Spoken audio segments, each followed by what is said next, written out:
1998 που ιδρύθηκε ο Νικηφόρος Ανατολής. Από το 1993 ήμουνα μέχρι το διάστημα του 2004 προπονητής και του Σπάρτακου Ιωαννίνων. Και όπως επίσης να σας πω ότι ήμουνα και ο πρώτος που είχα ανοίξει το αθλητικό τμήμα τζούντο στο αθλητικό γυμνάσιο των Ιωαννίνων.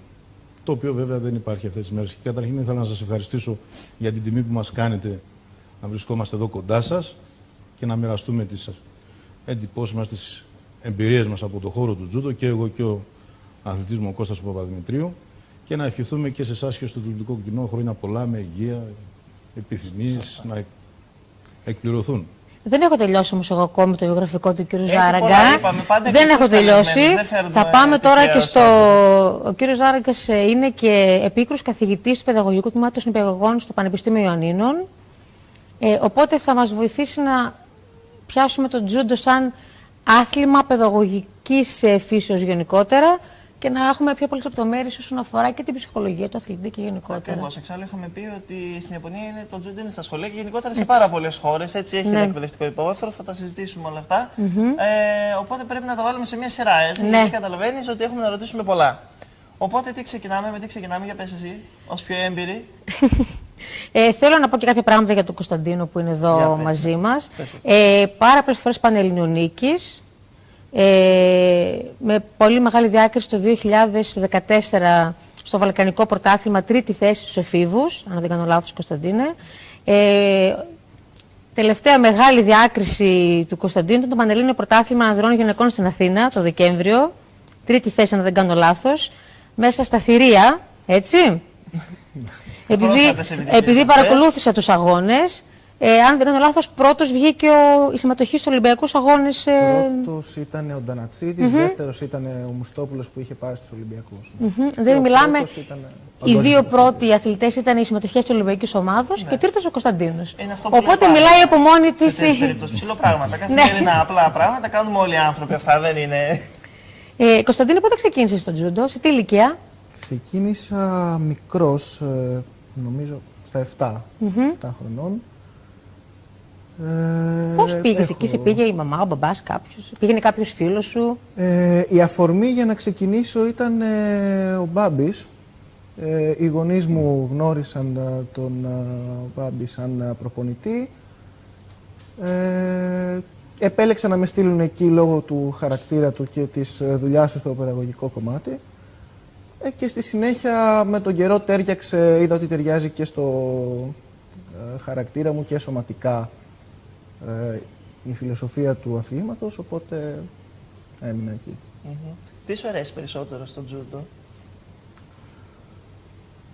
Το τζούντο είναι ένα άθλημα που μπορεί να συνδυάσει τόσο τη δυναμικότητα μιας πολεμικής τέχνης, όσο και την ευγένεια και το εφαγωνίζεστε ενός αθλήματος. Είναι ταυτόχρονα και ένα δυναμικό άθλημα και μια πολύ καλή μορφή άθλησης και εκγύμνασης, αλλά και με ένα παιδαγωγικό μέσο.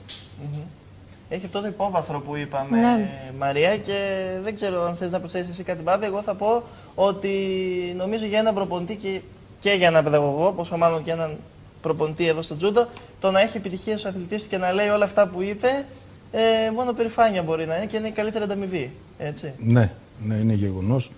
Αισθάνομαι πολύ περήφανος για τον Κωνσταντίνο και ειδικά που βρισκόμαστε σήμερα εδώ ενώπιον σας και οι δύο. Να πω ότι είναι τρόπος ζωής. Δηλαδή η γύμναση που θα κάνεις, ο στόχος που θα θέσεις, η προσπάθεια που θα κάνεις για να φτάσεις στο στόχο. Όταν θα εκπληρωθεί ο στόχος, θα αναγκαστείς να βάλεις μεγαλύτερο στόχο. Θα τον φτάσεις και αυτόν τον στόχο. Σας περιγράφω τη διαδικασία τώρα. Όλη αυτή η διαδικασία σε γεμίζει σαν άνθρωπο και είναι μάθημα ζωής.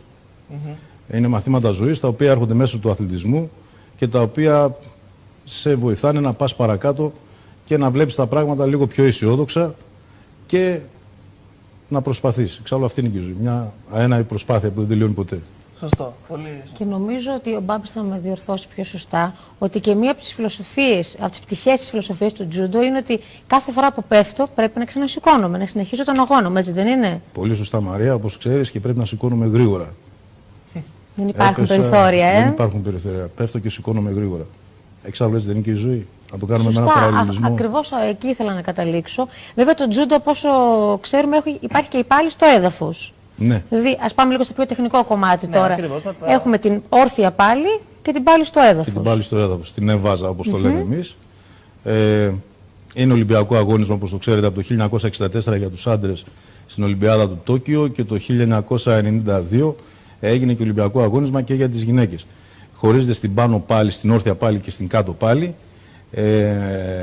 Στις κατηγορίες των ανδρών, γιατί η Ολυμπιακή αγώνιση είναι μόνο για τις κατηγορίες των ανδρών γυναικών, εκεί είναι οι τεχνικές, η νίκη έρχεται με τεχνικές με πτώσεις ή μπορεί να έρθει στο έδαφος κάτω με κατακράτηση για 20 δευτερόλεπτα κινητοποίηση του αντιπάλου ή με κάποιες τεχνικές πνιγμού, στραγγαλισμού ή και εξάρθρωσης του αγώνα, στον οποίο ο αντίπαλός σου είναι αναγκασμένος ή να παραδοθεί ή να προσπαθήσει να κάνει αντιτεχνική και να αποφύγει αυτή τη δύσκολη θέση. Για να πούμε μια παρένθεση ότι αυτές οι τεχνικές εξάρθρωσης είναι απολύτως ασφαλές και σταματάει η τεχνική εκεί που αρχίζει να κινδυνεύει. Ναι, αυτά είναι ο διαιτητής εκεί που μπορεί να προλάβει τις επικίνδυνες καταστάσεις. Αυτές δεν δείχνονται στα παιδιά. Δηλαδή οι αγώνες των παιδιών, οι παιδικοί αγώνες δεν έχουν αυτά. Έχουν τα junior γενικότερα. Ναι, έχουν μόνο την κατακράτηση, το λεγόμενο σάι-κόμι που λέμε σαν τεχνικό όρο. Λείπουν από τα παιδικά πρωταθλήματα.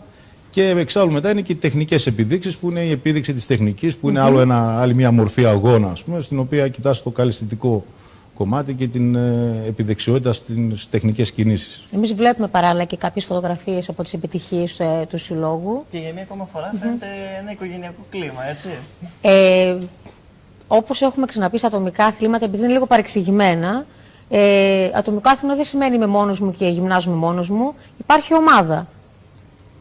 Και ευνοείται η ομάδα σε κάθε μορφή ατομικού αθλήματος και με τα πρωταθλήματα τα ομαδικά που γίνονται. Ναι, σαν αγώνισμα είναι ατομικό. Δηλαδή, μόνος σου είσαι η άμυνα και η επίθεση, δεν έχει περιθώρια λάθος. Είναι ένα σκάκι, είναι ένας αγώνας, ένα πνευματικό σκάκι το οποίο θέλει όλα τα στοιχεία της φυσικής κατάστασης: δύναμη, αντοχή, ταχύτητα, ταχοδύναμη, αντοχοδύναμη και πρέπει να δίνεις λύσεις στη στιγμή.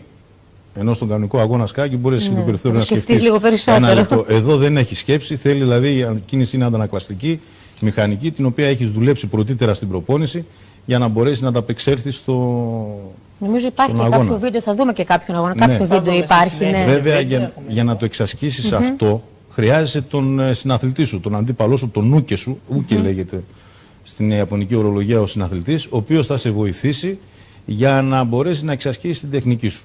Και εμείς εδώ στο τζούντο χρησιμοποιούμε έναν όρο και λέμε, ας πούμε, ότι ο καλύτερος προπονητής σου είναι ο χειρότερος αντίπαλός σου. Γιατί από αυτόν θα μάθεις τη στιγμή που θα παλέψεις, τις εμπειρίες, θα αποκτήσεις τις εμπειρίες εκείνες και που θα σε βοηθήσουν στον επόμενο αγώνα το να είσαι καλύτερος. Και μιας και ανέφερες τον Ούκε και τον Τόρι, Μπάμπη, υπάρχει και ένα πάρα πολύ μεγάλο κομμάτι στο τζούντο, το παραδοσιακό, το κάτα. Ναι. Το οποίο, αν δεν κάνω λάθος, εξετάζεται και στα ντάν και στην απονομή των ζωνών. Μίλησέ μας λίγο για αυτό το κομμάτι. Θα κάνω ένα παραλληλισμό, θα ξεκινήσω μιλώντας για αυτό το κομμάτι με ένα παραλληλισμό ότι το κάτα είναι, να πω, το αλφάβητο, όσο έχουμε μπει στην αλφαβήτα της ελληνικής γλώσσας, το κάτα είναι το αλφάβητο του τζούντο. Όλες οι αρχές και όλες οι επιδεξιότητες, να το πω τεχνικές, αγωνιστικές επιδεξιότητες, είναι όλες εκεί μέσα κωδικοποιημένες, μέσα στο κάτα. Και βέβαια οι αθλητές όταν φτάσουν σε κάποιο επίπεδο καφέ ζώνης, που ένα επίπεδο καφέ ζώνης συνήθως θέλει από 3, 4 έως 6 χρόνια κάποιος για να μπορέσει να φτάσει σε αυτό το επίπεδο.